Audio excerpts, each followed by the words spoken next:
We got back from school later than usual. Not because classes dragged, but because my mind did. Dinner was loud in that familiar way. Plates clinking. Leo arguing about something unimportant. My parents asking questions they thought were simple. How was your first day back? Great, I said. And it wasn't a lie. Just incomplete. After dinner, I cleared the table without being asked, stacking plates, carrying them to the sink. The smell of food still lingered in the air as water ran over ceramic, my hands moving on autopilot, while my thoughts wandered where they shouldn't. Chloe lingered quietly this time, not whispering, not mocking, watching. The sink ran, water splashed.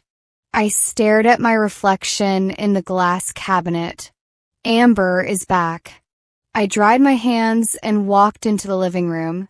Leo and Lee were in the middle of a video game war, yelling at pixels, blaming each other for losing, laughing too loudly. That wasn't my fault. Leo snapped. It literally was, Lee shot back. I smiled faintly, watching them. Lee was the first to notice me. Addie, he called, glancing over his shoulder. You want to join us? I shook my head. Nah, I'm heading upstairs. Leo groaned. You always say that. I gave a small shrug and turned away before they could protest. But I didn't go upstairs. Instead, my feet carried me somewhere else. Somewhere quiet. The rooftop. My comfortable silence. The door creaked softly as I stepped out. Cool night air brushing against my skin. The city felt far away up here, muted, distant.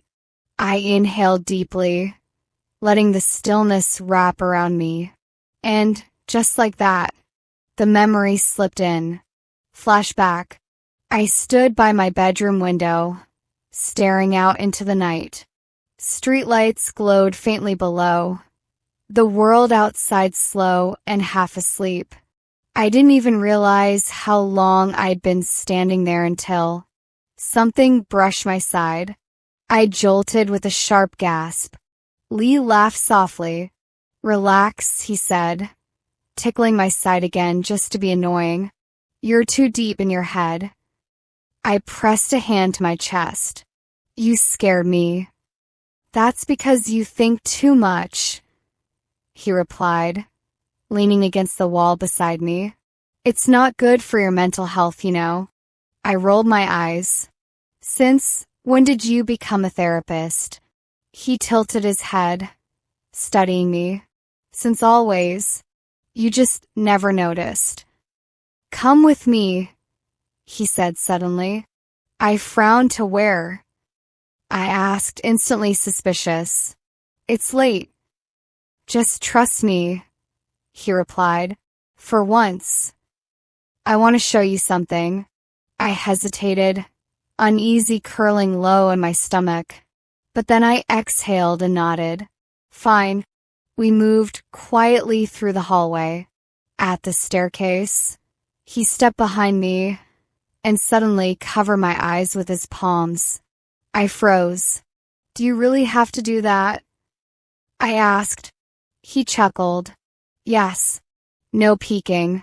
This is unnecessary, I muttered. Patience, Addie. He guided me forward carefully until he stopped me and gently pushed me down onto something solid. A chair. Then he removed his hands. My breath caught. We were on the rooftop.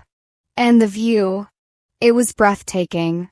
The sky stretched endlessly above us, painted in soft shades of purple and deep blue. Clouds drifting slowly like they had nowhere else to be. The city lights shimmered below, distant and small, while the breeze carried the scent of night and freedom. I could see far, too far. It felt like standing between worlds. This, I whispered, is beautiful. Lee smiled. I knew you'll like it. I love it, I corrected. He leaned back against the railing. I come here a lot, whenever I'm sad or overwhelmed. His voice softened. This place, it gives me peace. Before I go back inside. I looked at him, really looked, and understood. Present. I lower myself onto the same wooden chair, the memory settling around me like a ghost. The sky was still beautiful, but my mind wasn't calm. School replayed itself without permission. Amber's hug, her arms around Lee, the way she smiled like nothing ever happened. I shook my head. Focus.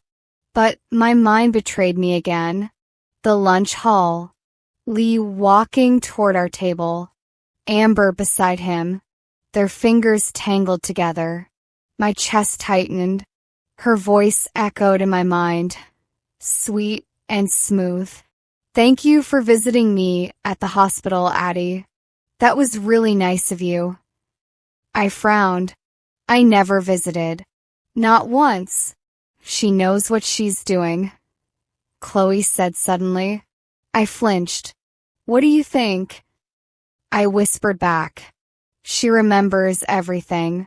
Every damn thing. My heart thudded. Are you sure? If she remembers, I continued, voice barely audible. Then why is she acting up? Why is she suddenly nice to me, knowing what we did to her? Addison, I startled.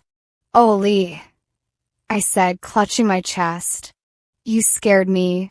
You don't have to. You should know it's me.